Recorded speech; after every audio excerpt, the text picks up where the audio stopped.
అవి కాదు మనకు ప్రాముఖ్యం. మన ప్రాముఖ్యం ఏంటంటే దేవుని సన్నిధిలో మనం సంతోషంగా గడపాలి. పాపం వీళ్ళకైతే చుట్టాలు వీళ్ళందరూ వచ్చి కూర్చుంటారు ఇంట్లో. క్రిస్మస్ కదా, వాళ్ళ పండగలు ఏమైతే వీళ్ళు కూడా పిలుస్తూ ఉంటారు. ఏమన్నా అయినా మరి వాళ్ళు పిలిచినప్పుడు వీళ్ళు కూడా పిలుచుకుంటూ ఉంటారు పండగకి భోజనాలు పెట్టుకోవాలని. కానీ అవన్నీ ఒక సేవకుడికి ఒక మాట చెప్పినప్పుడు అవన్నీ విరమించుకొని ఇక్కడికి వచ్చారు. కాబట్టి అందరం కలిసిమెలిసి ఆరాధన చేయడం చాలా మంచిది. దేవునికి స్తోత్రం కలుగునుగా. మంచి మాటలు చెప్పారు. నిజంగా మనం ఎప్పుడు కూడా మన పూర్వపు స్థితిని ఎప్పుడు మనం మర్చిపోకూడదు. నేను కూడా మర్చిపోను. మనం ఎలా వచ్చాం, ఎక్కడి నుంచి వచ్చాం, ఎలా బ్రతికాం, మన జీవితం ఏంటి, ఇప్పుడు ప్రస్తుతం మన పరిస్థితి ఏంటి అనేటువంటి విషయాన్ని సాధన కోసం నేను విన్నాను. ఆరిలో కాలనీలో ఒక వ్యక్తి ఇప్పుడు ఎక్కడ గొడవైనా సరే మనం వెళ్ళిపోతారట డబ్బులకి. నిజంగా కాలు చేయ తీసేయాలంటే ఒక రేట్ అట. తెలుసా మీకు? అలా ఉన్నాడనా పొట్టోళ్ళగా? సారీ అలా అనుకుంటే పొట్టోళ్ళు నాకన్నా కొంచెం మళ్ళీ అలాగే బాధపడతారు కదా. అందరూ పొట్టే ఉన్నారులేండి ఇక్కడ. దేవుడు కూడా అంతే ఉన్నాడు. అంటే తమ్ముడు సన్నగా ఉన్నాడు కాబట్టి పొడవ కనబడుతున్నాడు. ఏమన్నా అందరూ ఒకసారి సైట్ చూసుకుని అందరూ అంతే రైట్. కాబట్టి ఒకసారి ఆ కుర్రోడు కోసం ఆ కాలనీలో కుర్రోడు చెప్పాడు నాకు. ఏమని చెప్పాడంటే, మాస్టర్ గారు మీ చర్చకు వస్తున్నాడు కదా, ఆ కుర్రోడు ఎలాగండి వచ్చాడు అని. ఏమంటే డబ్బులకి చేతులు కాళ్ళు తీసేస్తాడట. దేనికి? డబ్బులకి. అంటే పోలీస్ స్టేషన్లో కూడా కేసులు ఉన్నాయట. మరి అవన్నీ మాఫీ అయిపోయి లేవు తెలియదు, లేదా రనగొట్టుకుంటాడు. వెరీ గుడ్, స్తోత్రం. అటువంటి వ్యక్తిని దేవుడు ఏం చేశాడు? మాకు ఇప్పుడు కూడా ఆవేశం, ఆ దుడుకుతనం పోలేదండి. పోయిందా? మా పిల్లలు బాగా తెలుసు. ఇగో ఇద్దరికి ఇప్పుడు పోలేదు కదా, ఒక సాక్ష్యం అక్కడే ఉన్నాడు. ఆ దుడుకుతనం ఆవేశం పోలేదు. ఏమంటారు ఒకసారి, పాస్టర్ గారు ఏదన్నా కోపం వచ్చింది అనుకోండి, మొట్టమొదటి దేవుడు గుర్తొస్తారు, తర్వాత మీరు గుర్తొస్తున్నాడండి, అందుకని అలా ఆపుకోగలుగుతున్నానండి, లేకపోతే నా పరిస్థితి ఎలా ఉండేదో అని అంటూ ఉండేవాడు. ఎందుకంటే మన పూర్వపు స్థితిని మనం ఇప్పుడు కూడా అటువంటి వ్యక్తి ఏ రోజైతే నేను ప్రభువుని నమ్ముతాను, బాప్తిజం తీసుకున్నాను అన్నాడు, ఆ రోజు నుంచి ఈ రోజు వరకు కూడా అలాగనే జీవిస్తూ ఉన్నాడు. దేవుడికి స్తోత్రం. అలాగే డేవిడ్ సంగతి చెప్పనవసరం లేదు కదండి. అసలు మైక్ పట్టుకోమంటేనే అల్లంత దూరం పారిపోయేవాడు కదండి. అలాంటిది ఈ రోజున మొన్న మెసేజ్ అవ్వలేదని సాల్మాన్కి ఇచ్చారు, ఎవరికి? శాంతారావు గారికి ఇచ్చారు, నాకెందుకు వెళ్ళదని అడిగాడు. తెలుసా మీకు? సో కాబట్టి అంటే ఈ రోజున దేవుని పరిచర్య చేయాలనేటువంటి ఆశ. మరి ఇన్ని రోజులు కూడా ప్రతిరోజు కూర్చోమ్మ నువ్వు. డేవిడ్ అంత దూరం కమర్షియల్ దగ్గర పారిపోయేటువంటి పరిస్థితి నుంచి దేవుడు రోజు ఎక్కడ తీసుకొచ్చాడు? అబ్బా, దేవుని యొక్క ఆ స్థానాన్ని పొందుకునేటువంటి కృపను దేవుడు ఇచ్చాడు. దేవునికి స్తోత్రం. శాంతారావు గారు కూడా ఆయన చిన్నప్పటి నుంచి మరి ఆ హాస్టల్లో చదువుకున్నారు కాబట్టి ప్రభు పరిచర్లు ఆయన కూడా జీవించారు. ఆ విధానం నిజంగా ఈ గృహకూడికి జరిగే క్రిస్మస్ గృహకూడిలో వీళ్ళు ముగ్గురే మాట్లాడేవాళ్ళు చక్కగా. దేవునికి స్తోత్రం. నేనేదో పానకంలో కొడకలాగా ఒక రెండు మొక్కలు చెప్పి విడిచిపెట్టేవాడు, కానీ మొత్తం సబ్జెక్ట్ అంతా వాళ్ళే మాట్లాడేవారు. అంటే అటువంటి స్థితిని దేవుడు వారికి అనుగ్రహించారు. అందుకనే దేవుని యొక్క సన్నిధిలో అటువంటి వారిని సన్మానించుకున్నట్టుగా మరి సేవకుడుగా నాకు ఎంతో గొప్ప ఘనత అని నేను నమ్ముతున్నాను. దేవునికి స్తోత్రం కలుగును గాక. తండ్రికి అలంకారము ఎవరట? కుమారులు. దేవునికి స్తోత్రం కలుగును గాక. మరి మనందరం కూడా దేవుని యొక్క అలంకారమై ఉన్నాం. మనమందరము దేవుని యొక్క అలంకారము అంటే దేవుని యొక్క ఘనపరిచేటువంటి ఆ స్థితిని మనం కలిగి ఉన్నాం.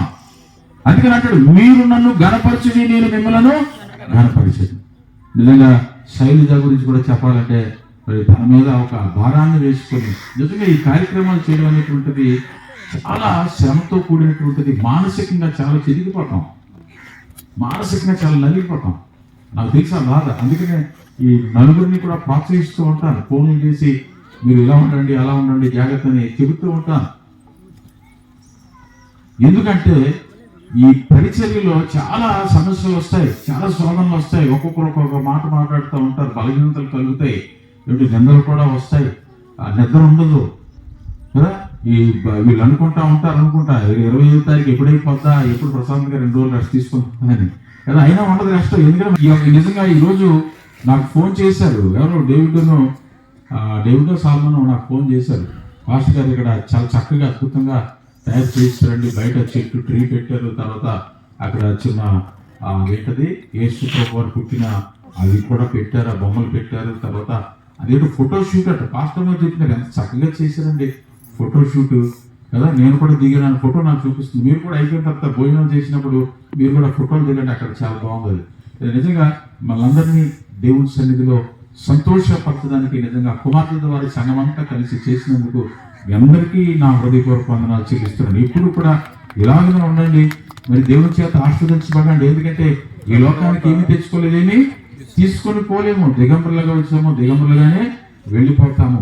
తీసుకెళ్ళేది ఏంటో తెలుసా?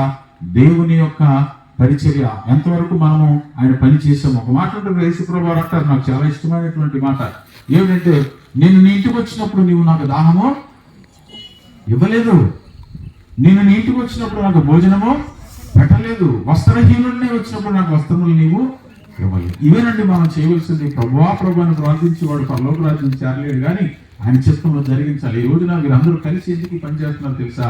ఎందుకు చేస్తున్నారంటే ఆయన పని చేయాలి. పని పాట లేక కాదు.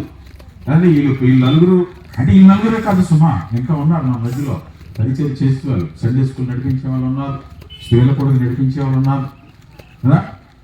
ఇప్పుడు ఎందుకంటే ఒక స్త్రీని నిలబెట్టాం అనుకోండి, అమ్మ మమ్మల్ని నిలబెట్టలేదు, పాప నాన్న ఫ్రెండ్గా నేను నిలబెట్టలేదు. మగవాళ్ళు అయితే ఏం పట్టించుకో. దేవుని స్తోత్రం కలుగుగా, హల్లెలూయా హల్లెలూయా. కాబట్టి మరి పరిచయం చేసేవారు అనేక మంది ఉన్నారు. మీరందరూ కూడా మనం ఎవరి కొరకు చేస్తున్నాం? దేవుడు పని పాట లేక కాదండి, ఇది పని పాట లేక కాదు. అందరూ ఉద్యోగం చేసుకుంటున్నారు. ఈయనేమో బ్యాంకులో పనిచేస్తారు, మీకు తెలుసు కదా, బ్యాంక్ మేనేజర్. ఆయన తెలుసు కదా, ఆయన బ్యాంకులో పనిచేస్తున్నారు. ఎవరు? సాల్మన్ గారు. మరి ఇంకా డేవిడ్ గారు కూడా ఎక్కడ పనిచేస్తున్నారు? ఆయన కూడా ఏదమ్మా రియల్ ఎస్టేట్. చూసారా, ఒక్కొక్కరు ఒక్కొక్క అమ్మాయి కూడా పనిచేస్తున్నారు కదా, పోస్ట్ ఆఫీస్. దేవుని స్తోత్రం. వీరందరూ కూడా పరిచర్య చేస్తూ పని చేస్తూ వారి జీవితాన్ని సాగిస్తూ దేవుని కొరకు గనుగా వాడబడుతున్నారు. మీరు కూడా చాలా మంది పని చేస్తున్నారు, ఉద్యోగాలు చేస్తున్నారు, చదువుకున్న ఉన్నారు. మీరు పని చేస్తున్నారు. ఇది ఎవరి కొరకు చేస్తున్నామో తెలుసా? ఎవరి కొరకు చేస్తున్నామండి? దేవుని మహిమ కొరకు. దేవుడు మనకు అప్పగించిన బాధ్యత. ఏంట బాధ్యత? సర్వలోకములకు వెళ్ళి మీరు సువార్తను ప్రకటించడు. సర్వలోకములకు వెళ్ళలేము కానీ, సర్వలోకానికి వెళ్ళలేము కానీ మన చుట్టుపక్కల ఉన్నటువంటి వారికే మనం సువార్త ప్రకటించగలిగేటువంటి వారిగా ఉండాలి. ఏం తెచ్చుకున్నామండి? ఈ లోకానికి ఏం తెచ్చుకున్నాం? ఎంత సంపాదించుకుంటున్నాం? ఇదే కాదు, నీవు ప్రభు కొరకు ఏం చేస్తున్నావు? ఆయన నీ కొరకు పరమ నుండి దిగి వచ్చాడు కదా, నీవు ఆయన కొరకు ఏమి చేస్తూ ఉన్నావు? ఆయన ఎక్కడ పుట్టాడండి? పశువుల దేవునికి స్తోత్రం కలుగును. ఇంత గొప్ప కార్యాలు చేస్తున్నటువంటి మీ అందరికీ నా హృదయపూర్వక వందనాలు. మరి ఎన్నో చిన్న చిన్న విషయాల్లో అలడాలని అవన్నీ ఇవన్నీ ఇస్తుంటే అవన్నీ కూడా మనం పట్టించుకోకుండా క్రీస్తు మన కొరకు లోకంలోకి వచ్చాడు, ఆయనను మాత్రమే నేను ప్రకటించాలనేటువంటి ఒక మంచి ఉద్దేశంతో మనందరం కూడా జీవించి దేవుని ఆశీర్వాదాలు మనం పొందుకున్నట్లయితే దేవుడు మనల్ని దీవిస్తాడు, మన కుటుంబాలని ఆశీర్వదిస్తాడు. దేవుని స్తోత్రం కలుగును గాక. కాబట్టి మరి అన్ని కార్యక్రమాలు జరగాలంటే మరి అందరూ ఉండాలా వద్దా? ఉండాలి. మరి సేవకుడుగా చాలా మంది చెప్పినట్టు సేవకుడుగా నేను చేసుకోగలను, నా కుటుంబంలో నా బిడ్డలు ఉన్నారు, లేదంటే నా భార్యను చేసుకోగలరు, కానీ మేము ఒక్కరినే కాదు ఆశీర్వదించబడతా, సంఘం అంతా కూడా ఆశీర్వదించబడాలి, దీవించబడాలి. దేవుని స్తోత్రం. గడిచబడి హల్లెలూయా హల్లెలూయా. కాబట్టి అటువంటి మనసు ప్రతి ఒక్కరూ కూడా కలిగి ఉండాలి. పేతురు గారట వాళ్ళ చేపలు పట్టుకుంటున్నారట. ఆయన అన్నారట, అయ్యా నువ్వు మనుషులు బట్టే జాగ్రత్తగా నేను చేస్తాను, వస్తావంటే వస్తాను. కాబట్టి ఆయన పని కోసం మనం ఎందుకు ఎప్పుడు కూడా ముందుగా ఉండాలి. చాలా మంది తప్పించి తిరుగుతూ ఉంటారు. లోకంలో సామెత ఉంది, తప్పించి తిరుగువాడు ధన్యుడు సుమతి అని కదా. ఆ ధన్యులు ఎప్పుడు అవరండి, వాళ్ళు దొంగలు అవుతారు. తప్పించి తిరిగేవాళ్ళు ఏమవుతారు? దొంగలు అవుతారు. కాబట్టి తప్పించి తిరగకుండా దేవుని సన్నిధిలో మనం చక్కగా సంతోషముగా బ్రతికి దేవుని ఆశీర్వాదాలు మనము పొందుకొని అటు రీతిగా జీవించాలి. మరి అన్నిటికీ ఇందాక తమ్ముడు చెప్పినట్టుగా, తమ్ముడు రవి ఉన్నప్పుడైతే మరి ఎవరు ఉండేవారు? ఒక్కడే అన్ని పనులు చేసుకునేవాడు. దేవుని స్తోత్రం కలుగును కాదు.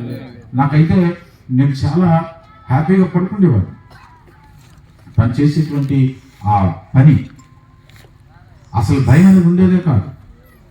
సంతోషముగా నిన్ను హ్యాపీగా తీసుకునేవాడిని. అలాంటిది సడన్ గా తను దేవుడు తీసుకువెళ్ళిపోవడం అయితే ఇప్పుడు మనం బాధపడతాం, కానీ వాళ్ళందరూ హ్యాపీగా ఉన్నారండి. తెలుసా మీకు? మొన్న రోజు నేను పడుకొని ఆలోచన చేస్తూ ఉన్నాను, ఎన్ని బాధ యాత్రలు ఎవరికండి? బతుకున్న వాళ్ళకే హ్యాపీగా అన్ని బాధ్యతల బరువులు విడిచిపెట్టి వెళ్ళిపోతారు. చూసారా, వాళ్ళు సంతోషంగా ఉంటారు. దేవుడు వారికి ఒక కీర్తిని ఇస్తాడనమాట.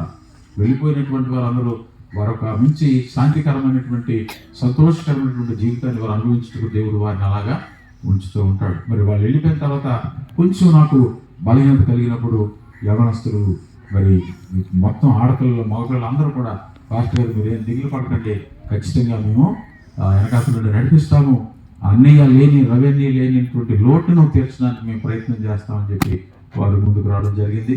కాబట్టి అలాగే అందరం కూడా కలిసిమెలిసి, క్రిస్మస్ అంటే సంతోషము, క్రిస్మస్ అంటే ఆరాధన, క్రిస్మస్ అంటే ప్రేమ, ఇవన్నీ మనం కలిసి మన ముందుకు ప్రయాణించాలి. కేవలం దేవుని యొక్క వార్తను మాత్రమే మనం ప్రకటిస్తూ ఉన్నాము.